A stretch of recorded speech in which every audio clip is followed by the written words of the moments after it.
The news কাউন্টার.এ আপনাদের আরও একবার স্বাগত। আপনাদের সঙ্গে আমি সুমিত চৌধুরী। আজকালকার দিনে রাজনীতি বা রাজনীতিকদের যে অবস্থা সেটা দেখে শুনে অনেকেই বলেন লাজ লজ্জা ভয় তিন থাকতে নয়, কিন্তু এই অ্যাটিচিউড সেটা যদি কোনো প্রধান দলের, বিশেষ করে শাসক দলের শীর্ষ নেতৃত্বের অ্যাটিচিউড হয়ে দাঁড়ায়, তাহলে আর কিছুই বলবার বাকি থাকে না। আমার আজকের যে বৃত্তান্ত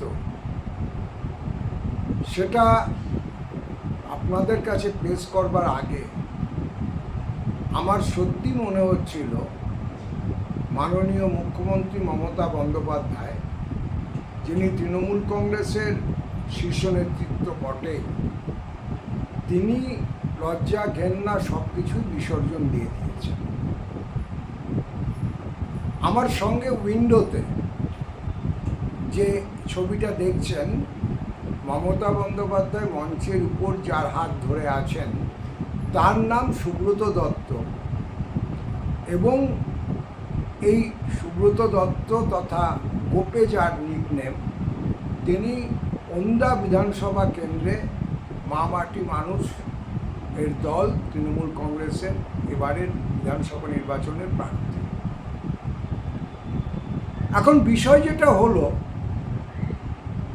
এই প্রার্থী তার নিজস্ব যে হলফনামা পেশ করেছেন নির্বাচন কমিশনের আইন অনুযায়ী, এবং যেটা কোনো গোপন ডকুমেন্ট কিছু নয়, ইলেকশন কমিশনের ওয়েবসাইটে গিয়ে যে কেউ দেখে নিতে পারেন, তাতে দেখা যাচ্ছে যে অন্যান্য যে অভিযোগ আছে আমি সেগুলো নিয়ে মাথা ঘামাচ্ছি না। রাজনীতি করতে গেলে মারপিট, দাঙ্গা হাঙ্গামা ইত্যাদি ইত্যাদি অভিযোগ হামেশাই থাকে, ওগুলো গণ্য করতে গেলে ঠক বাঁচতে গা উজাড় হয়ে যাবে, এবং এর মধ্যে অনেকগুলো ভুয়ো অভিযোগও থাকে।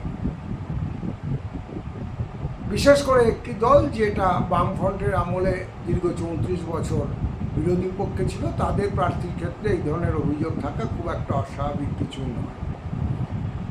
কিন্তু এই প্রার্থীর হলফনামা অনুযায়ী 2014 সালে যখন মা মাটি মানুষের সরকার আসার 3 বছর অতিক্রান্ত হয়ে গিয়েছে, তার বিরুদ্ধে অভিযোগ হচ্ছে ধর্ষণ এবং একজন মহিলার অ্যাবেটমেন্ট টু সুইসাইড অর্থাৎ আত্মহত্যায় প্ররোচনা দেওয়ার অভিযোগে মামলা ঝুলছে, এবং সেই মামলার অদ্যাবধি কোনো খালাসনামা আসেনি, অর্থাৎ তাকে এই মামলা থেকে দায়মুক্ত করা হয়নি, মামলা বিচারাধীন আছে।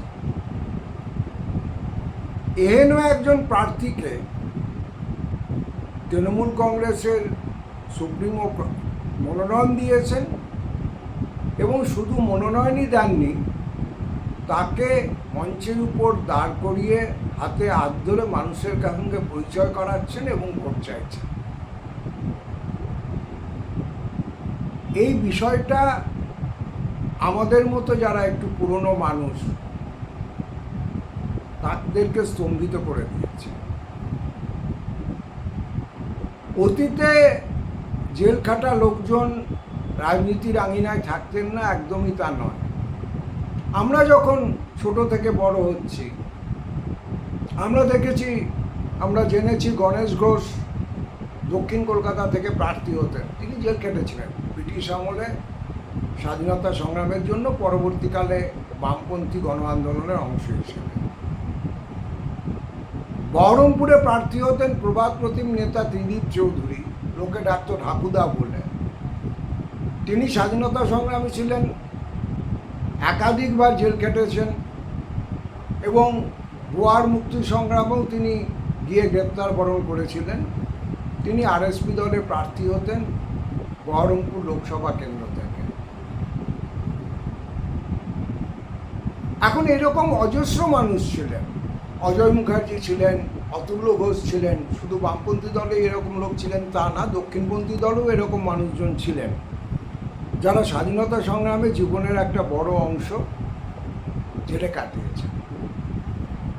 এবং তখন প্রার্থীদের যে পরিচিতি, তখন তো এরকম হলফনামা উল্লেখ করার ব্যাপার ছিল না, এগুলো অনেক পরে টিএন সেশনের আমলে যে নির্বাচনী সংস্কার শুরু হয় তারপরে ধাপে ধাপে এই বিষয়গুলো এসেছে। কিন্তু তখন এই ধরনের ম্যান্ডেটারি কোনো আইন না থাকলেও প্রার্থী পরিচিতিতে সেই জেল খাটার বৃত্তান্ত সগৌরবে বলা থাকতো, কারণ তারা তখন জেল খেটেছিলেন মানুষের আন্দোলনের প্রয়োজনে, স্বাধীনতার লড়াইয়ের প্রয়োজনে অথবা গণ আন্দোলনের প্রয়োজনে। এখন যেটা দাঁড়িয়েছে সেটা আপনারা দেখতেই পাচ্ছেন, শাসক দলে বহু প্রার্থী দাঁড়িয়েছেন, অবশ্যই দাঁড়াবেন, তাদের গণতান্ত্রিক অধিকার, কিন্তু তারপরেও নৈতিক মূল্যবোধের একটা প্রশ্ন থাকে। কোনো প্রার্থীর বিরুদ্ধে আমি হলফনামাগুলো দেখছিলাম 420, 420, কোনো প্রার্থীর বিরুদ্ধে মানি লন্ডারিং, কোনো প্রার্থীর বিরুদ্ধে অভিযোগ ছিল চাকরি চুরি, কিন্তু এও একরকম। আমাদের মূল্যবোধ ক্রমশ ক্ষয়িছে, সুতরাং আমরা এগুলোকেও মেনে নিয়েছি, কারণ আমরা তো দেখছি যে এরা মানুষের ভোটে জিতছেন, প্রার্থী হচ্ছেন, মন্ত্রী হচ্ছেন। পার্থ চ্যাটার্জির মতো এক আধজন মন্দ কপাল যারা বাদ পড়ে গেছেন, কিন্তু বাকি সার দিয়ে এরকম প্রার্থী তালিকা জলজল করছে। মূল বিরোধী বিজেপির দলে এরকম নেই একদম তা না, কিন্তু যেহেতু তারা বিজেপি বা কেন্দ্রীয় শাসক দলে চলে গেছেন, ওয়াশিং মেশিনের সৌজন্যে তাদের ইডি সিবিআই এর মামলা প্রায় নেই, কিন্তু অন্যান্য মামলা আছে। বিষয়টা হচ্ছে,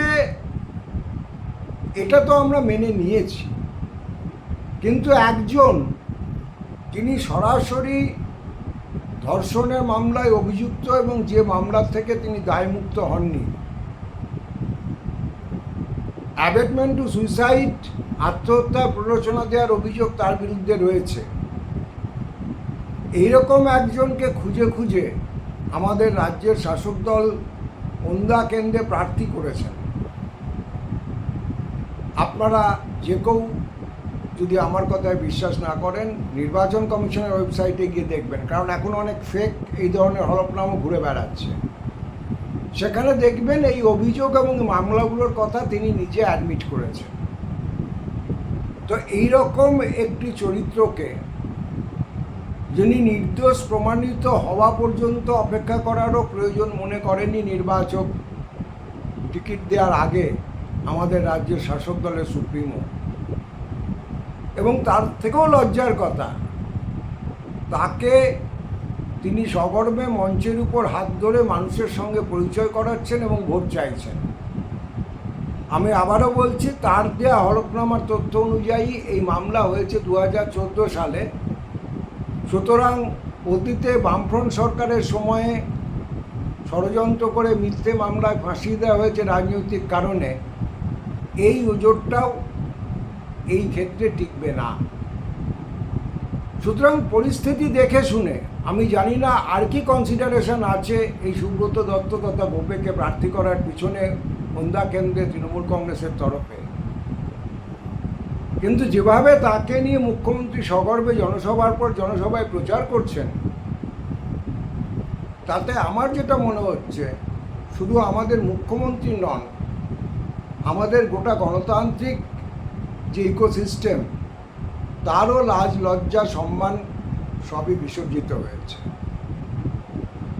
এটা খুব স্পর্শকাতর একটা ইস্যু, তবু মনে হলো যে আপনাদের সঙ্গে এটা শেয়ার করা উচিত। আপনারা আপনাদের মতামত নির্দ্বিধায় জানাতে পারেন, আমাদের কমেন্ট বক্স খোলাই থাকে। TheNewsCounter.s এখন এই পর্যন্ত। আপনারা যদি মনে করেন যে এই খবরটা বেশি বেশি সংখ্যক মানুষের কাছে পৌঁছে দেওয়া দরকার, অনুগ্রহ করে আজকের বুলেটিনটা অন্তত শেয়ার করবেন। দেখা হবে পরবর্তী এপিসোডে। সকলে খুব ভালো থাকবে।